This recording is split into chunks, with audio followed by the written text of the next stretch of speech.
Ciao a tutti, it's Oro and I've been grading, making this video. There has happened some drama this tournament that I am tangentially related in. Here we have Indicat versus James Arc, Mermal versus Spellbook. But the gist of it is basically... Oh, we'll get there when we get there. My involvement with it is... because of where Plant lives, he can't enter because he doesn't have PayPal, and so I paid his entry fee in exchange of if he tops, I get the money.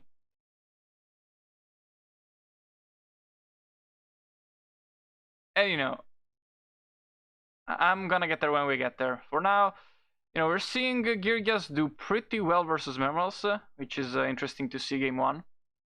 The hand's putting in quite a bit of work. Got 1-1 coming in to keep the title out of the graveyard for now. Though Mermal did just draw Dark Hole, which should be fine. Like the main thing is like two of their monsters have protection, but he has Breakthrough for Zenmains, and now he gets a title. And he also top decked Soul Charge. Though wasn't enough to win in that situation. Now we see James open a very nice hand. He's playing Flying Sea, which is interesting. And Indicat has opened a very nice hand for going first, not so much going second. Dracossack's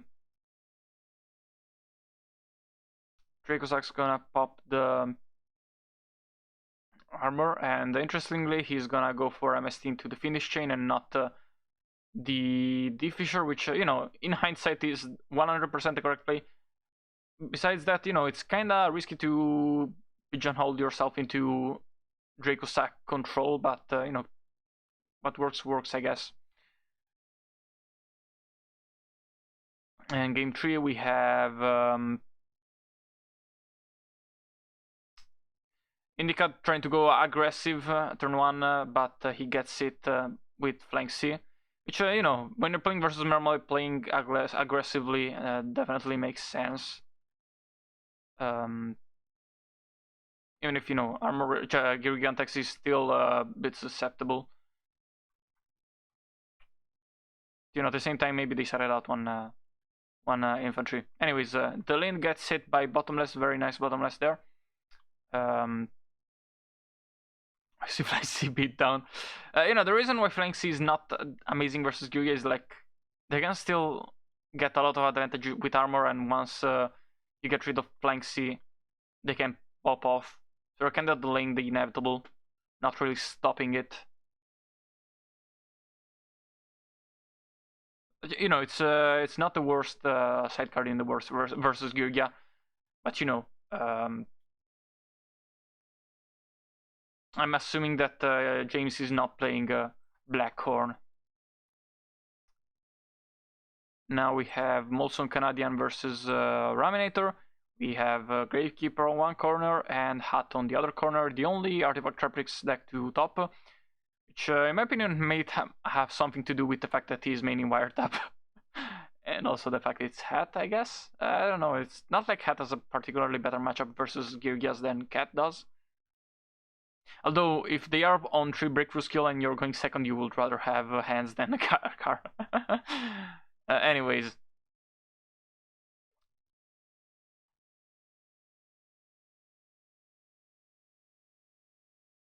Got the Necro Valley coming in, which, versus Ice Hand is not particularly strong. Especially since, you want them to crash and hit your moral attacks and such. Your artifacts. He dualities into Sanctum again. Very... There's a lot of Sanctums going around this game, but only for Ram.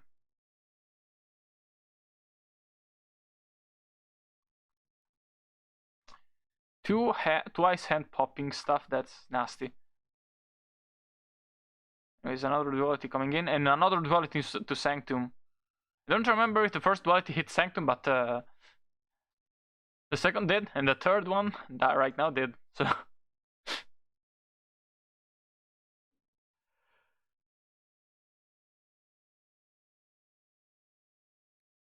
weird play, I gotta say.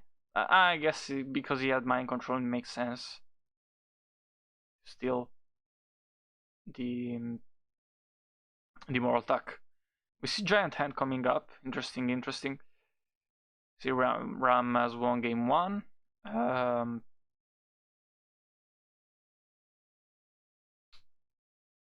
Pretty nice hand on Molson's side. Not as much on Ram's side. You know, he has Sanctum, but he has also big attack, which not ideal.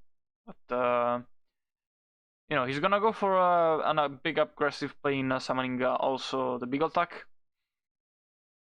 Which you know, in this matchup, I don't think playing aggressively is necessary. It is an option. I'm interested to see how it plays out, because he might get punished heavily for this. He might be completely fine. Maybe it's correct, but you know, I'm not seeing particularly great reasons to go very aggressive in this matchup, frankly. Because, you know, it's another artifact deck. It's not gonna ramp. It's kind of why you want to go aggressive in at. It's because you cannot ramp. So, you know, Georgia's ramp a lot. Also, you want to hit Soul Charge, so they can Soul Charge less, and you know, Garrett Keepers cannot play Soul Charge. So, you know, I'm not sure how correct playing aggressively in this matchup is what I'm saying. Because, you know,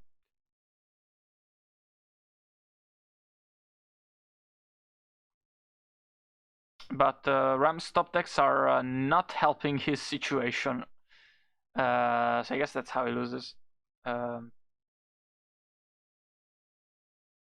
know, I don't think he's got particularly punished for using the big attack. You know, he hasn't drawn an ignition or something.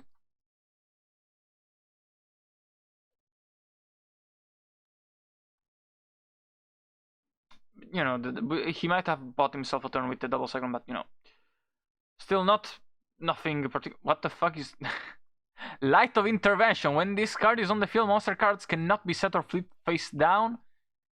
If a monster card will be set, it must be normal summoned in face-up defense position. What is... God damn! This dude is coming in with the hot shit. Holy fuck. So this is something for gear? Yes, I guess. I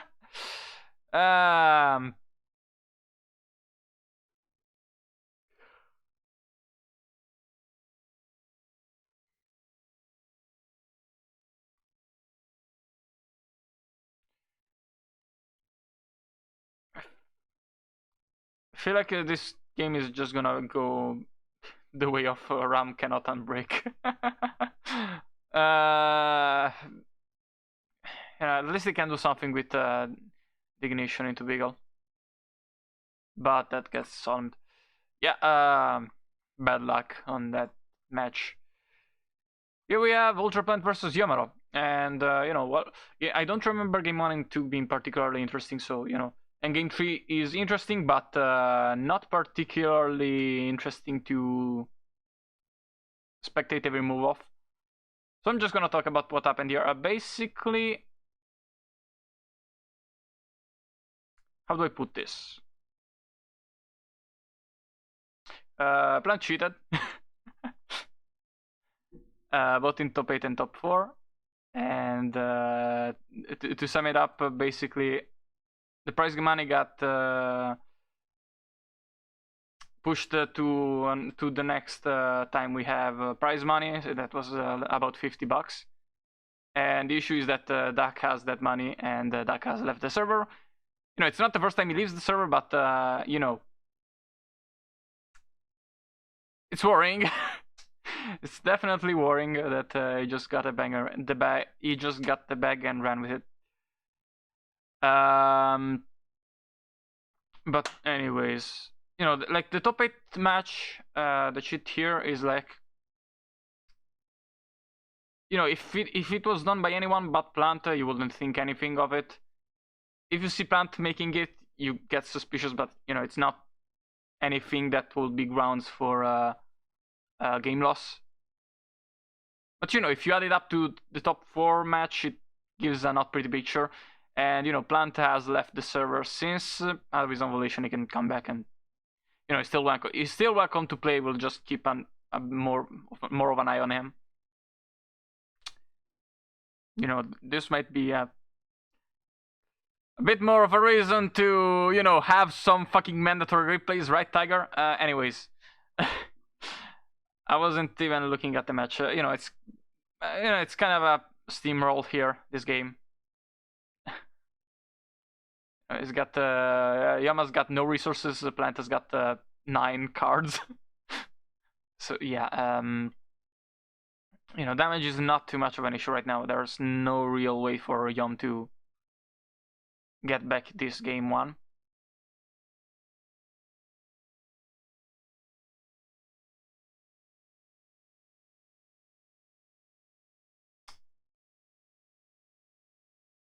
Did he just?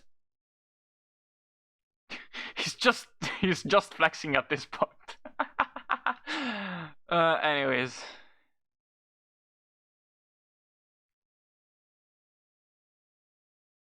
You know, like the weirdest thing is like that it's not even like he was the one with the money on the line. It was my money. I don't know. Anyways, game 2 here. It's gonna start with a set set blue boy, and you know, I'm just gonna say grab some fucking popcorn because this is gonna take a while, a long while.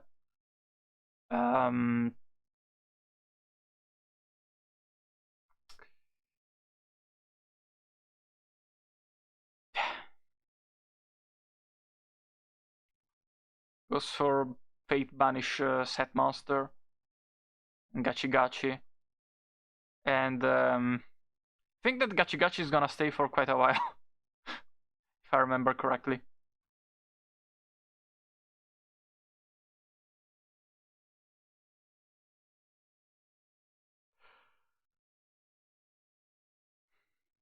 I don't really have much to say here. This much can I just have to see it to believe it.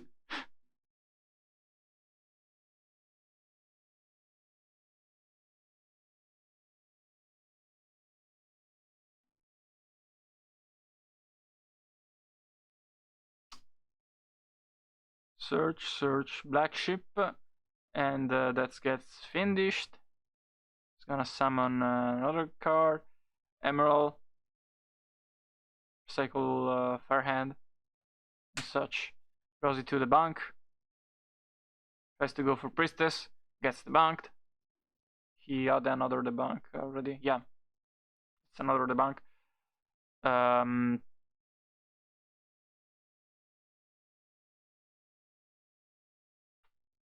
Not sure what he did. I think live. No.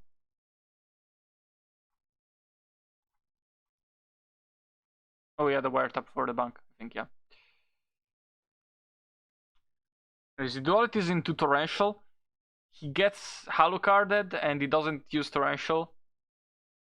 This is because he cannot fucking out Gachi right now. And he's trying to stall as much as possible.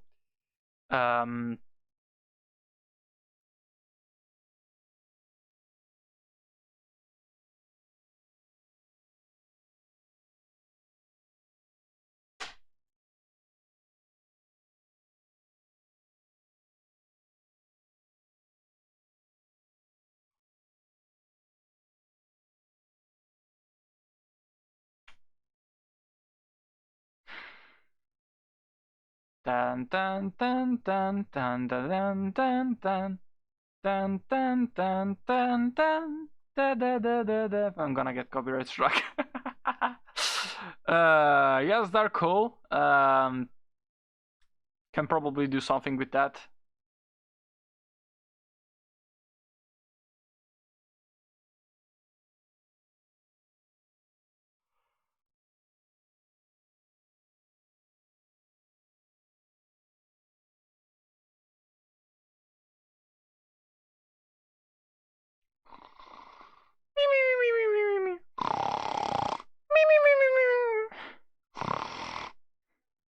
and he finally gets the Dark Hole off. Finally, alright. Dark Hole, he gets 2 floats off, whatever, doesn't matter.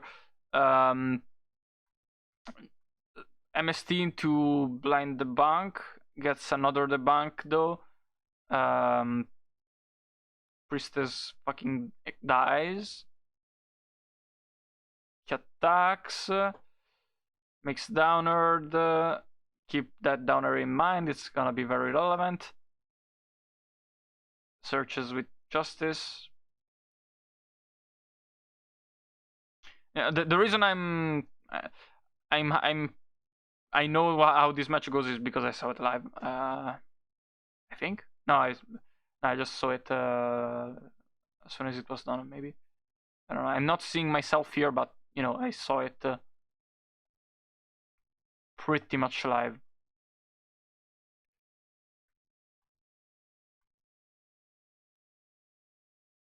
Because you know it was kind of important to me. Anyways, C101 gets stopped by a warning. Zen managed to out the Downerd. Here is gonna summon the Priestess, and it's finally gonna get through.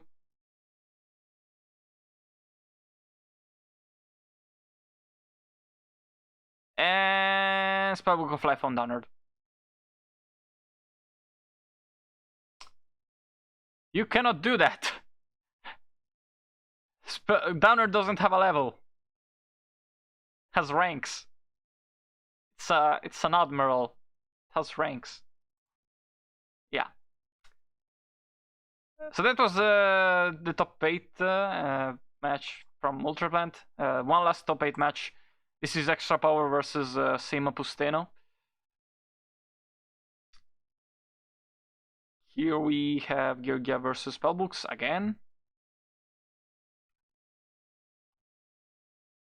See Extra opening a pretty strong hand, and he goes for the aggro playing Georgia on Textron 1. Kinda have to ask when, you know, when you want to go for armor, and when you want to go for Gigante, if you have the option to, like in what matchups. Anyways, he summons Priestess, goes for power, searches, gets a bunch of damage in.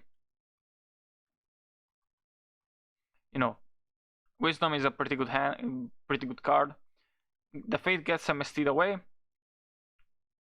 so you know Extra can get back a little bit, but not really. But you know, the breakthrough helps. Kinda depends on what he searches.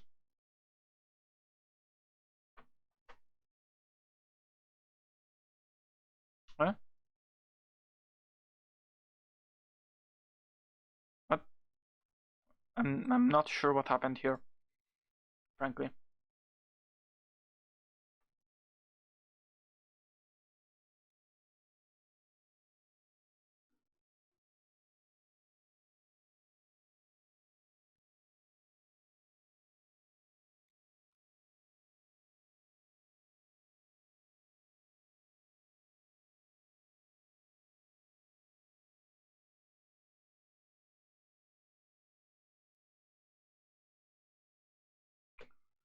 Yeah, Extra is winning this.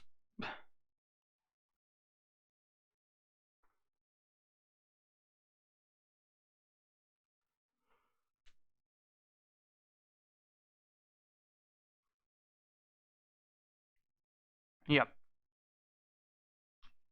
Anyways, game 2, Samo opens first. He opens a pretty fucking incredible hand. You know, besides the Crescent plus Duality conflict, but you know, it could be better, but you know, it's hard to complain with this hand.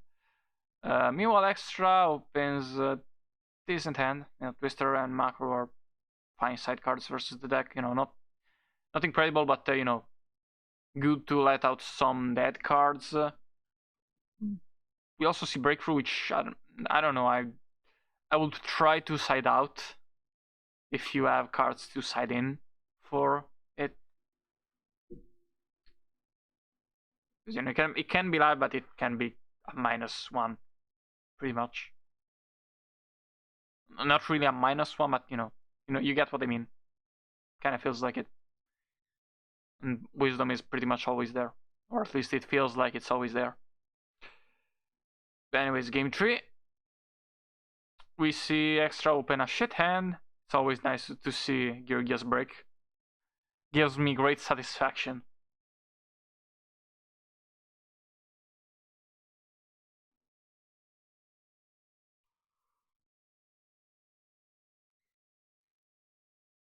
This hand is pretty much a perfect hand. And we see the Fate banish the face down accelerator. Rose into Valor, which interesting side choice. Definitely a good card to side in versus Spellbook Stow. It's Blue Boy Beatdown, baby! Yeah! Yes, he's hoping to top deck something good, and yeah, both people are in top deck mode, and Extra just got the mother of all top decks.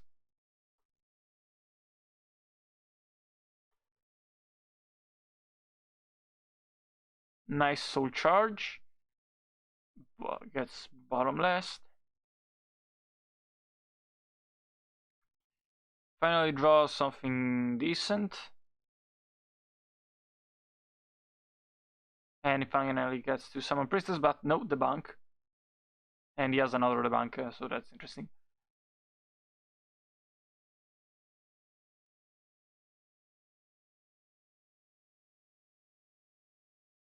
Very strong torrential. Very strong torrential. It's torrential is very nice in spellbooks because you can dodge shit with it. Especially when they try to play around wisdom. You can really fuck them over with torrential.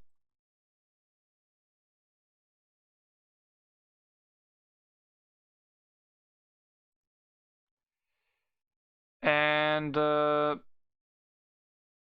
Samuel won. Alright, so let's get to top 4. We have Samo versus Molson. So, Spellbooks versus Gravekeepers. I wonder who is gonna win this game. Gee. And this match. It's not like Spellbooks have literally no way to win versus Gravekeepers. I guess, if you can keep recycling on the towers, and so you get basically an infinite supply of them, you can stave off the Necro Valley and play a bit. So I guess it's not as bad as I thought. But still, it's pretty fucking bad. Especially since, it's also playing artifacts. That sucks. And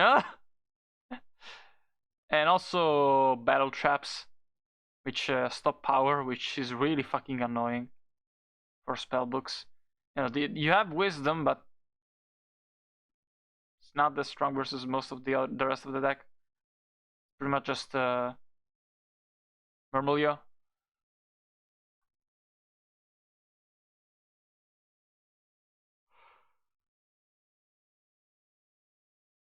Murmur gets warning, which fair enough. Well, I mean, he has wisdom, but Blue Boy is gonna get run over. You don't really want to do that. And we see Spellbook of Tower come in, which interesting. I guess it makes sense why he would want to avoid ignitioning it and save it for the Beagle. But I'm not sure why he's holding that back so much. I guess for Fate. I guess.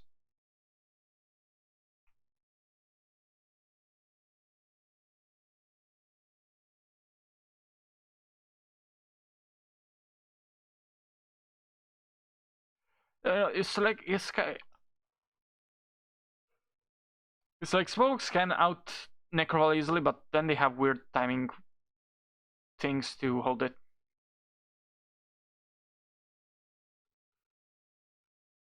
You know, when you can fate safely and whatnot, when you can actually fate.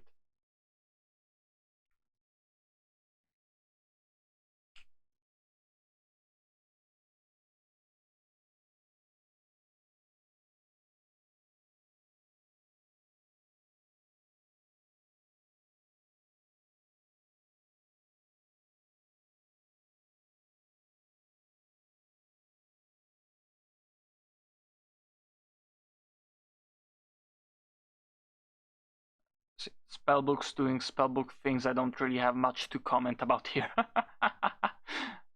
um,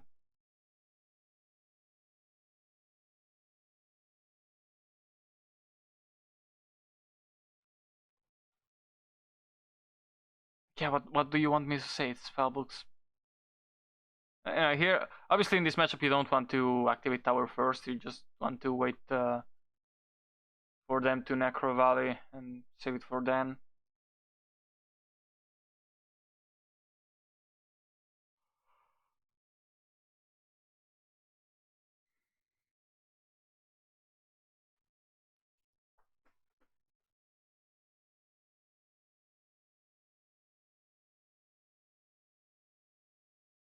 And I guess you want to try and use the artifacts kind of early if you're trying to out stuff like Priestess, like in standby phase, to avoid getting Crow when you have Necro Valley before they activate tower. You know, in this matchup, you know, seeing MSTs is extremely important in Ignition and Double Cyclone to stave off the tower. But, yeah, Necro Valley kind of just won that pretty much. And here we come to the infamous match. I haven't actually seen it though. So I don't know in what game that happened. But we have Indicat with Girgias, and you know, I've known Indicat for a long while, and you know, according to me knowing him, me playing with him versus him, the stats, the numbers I've ran, Indicat is a fucking strong player. So I'm pretty much 100% sure just counter cheated, which is totally fair, especially if the opponent is kind of blatantly doing it intentionally. But what I mean by counter cheating is like the opponent creates an illegal game state, and then you wait to notice it or tell them you notice that after the game state is irreparable. But yeah. At least you know, that's how I call that. I call that counter cheating. I'm not sure what the correct term is. But we see spellbook things. It's a spellbook mirror match. No, I know it's mind control or something. No, it's Giga Hands. Yeah. Sorry, just saw the 101, the Priestess under the 101 and brain farted a bit.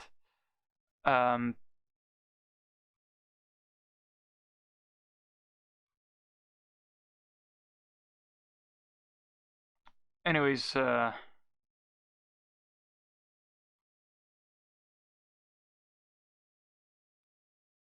see an aggressive Geargia opening plus DNA surgery, very strong start here. But you know, he does have a double MST, so it's kind of fine. Plus Geargia gear, very strong start.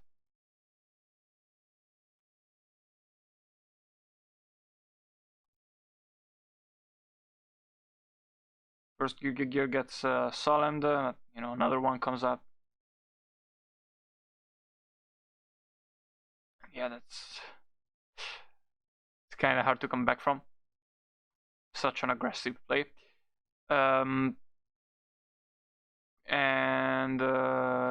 yeah, I don't see the two cards that are what happened here, so I assume it's gonna take a while. But yeah. We have Priestess getting bottomless. Every once in a while, Priestess actually gets bottomless and doesn't always have Wisdom attached to her fat ass.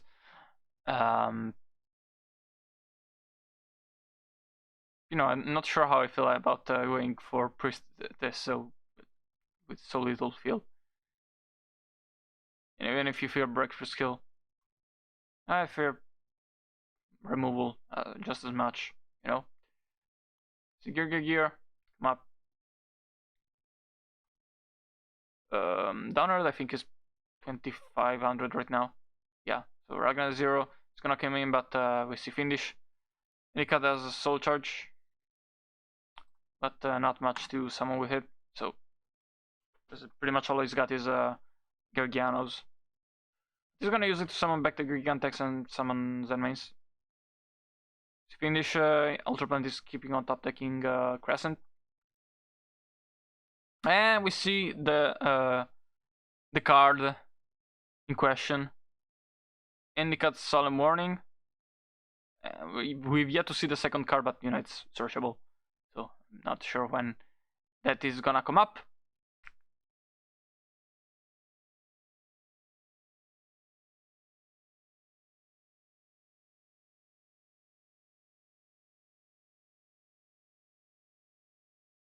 See, shuffling back Crescent, and he draws into Duality or the add one in hand, and there it is. There is life.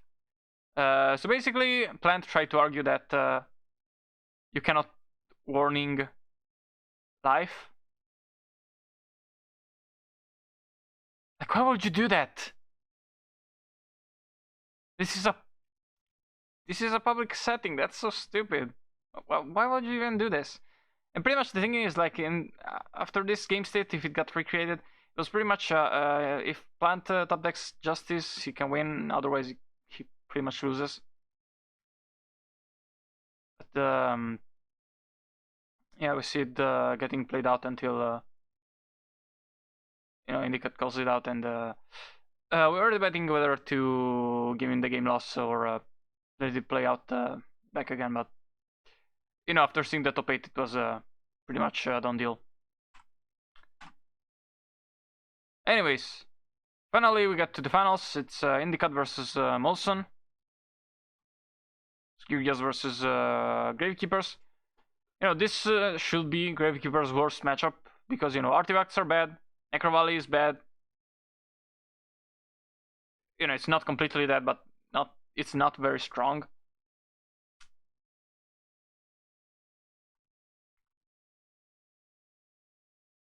See a very strong wiretap coming up. You know, two pretty weak maxis. It's gonna get a little bit of value, but not as much. But it does draw breakthrough during the battle phase, which is very, very nice. Even if, you know, Necro Valley stops the second effect of breakthrough. You know, having a breakthrough is always nice. Gonna search MK2. But he's gonna normal summon Arsenal for armor. And just set it and play passively. You know, if he flips summon Spy, he can break through it. If not, if he keeps it, if he attacks it, he cannot use breakthrough because it's damage step. So I'm guessing that's the rationale. You know, Indicat should know that game 1 Nelson probably doesn't have hands. But you know,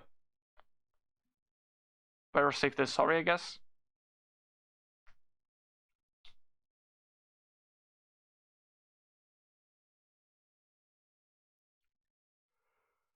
We finally see the Spy. And he summons Shaman with it. Normal summon Commandant, that's interesting. I guess he already had Necro Valley. Can make a rank 4, makes Cargorgons to protect everything with Cargorgon being pretty nice here. But I do think that the hands kind of get around Cargorgon. Because, you know, damage step and all.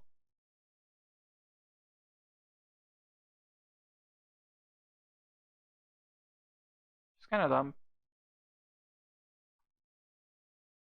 I don't know, that feels illegal.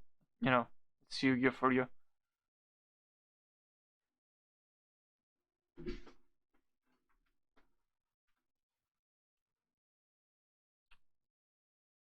That's game one. Kinda gone. You know what? I don't see a top deck strong enough to win this.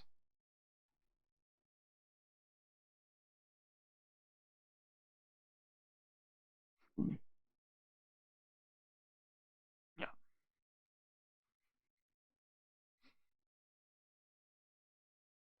Game two, we see Molson with a pretty fucking bad hand. You know, two moral attacks, no way to pop him. Now, besides that, it's a fine hand, but you know that's pretty big. And in the cut's just gonna do Gilgia things. You know, he opened the Gilgia here, so pretty fucking good position to be in all around.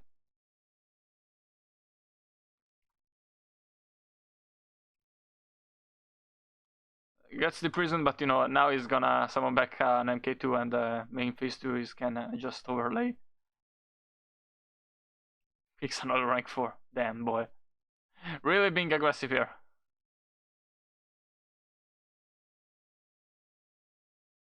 And he drew into a big attack. He's done. So yeah, this was the run of Gravekeepers. This was the planned drama.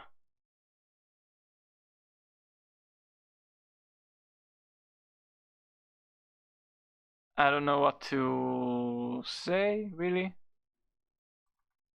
Just goodbye.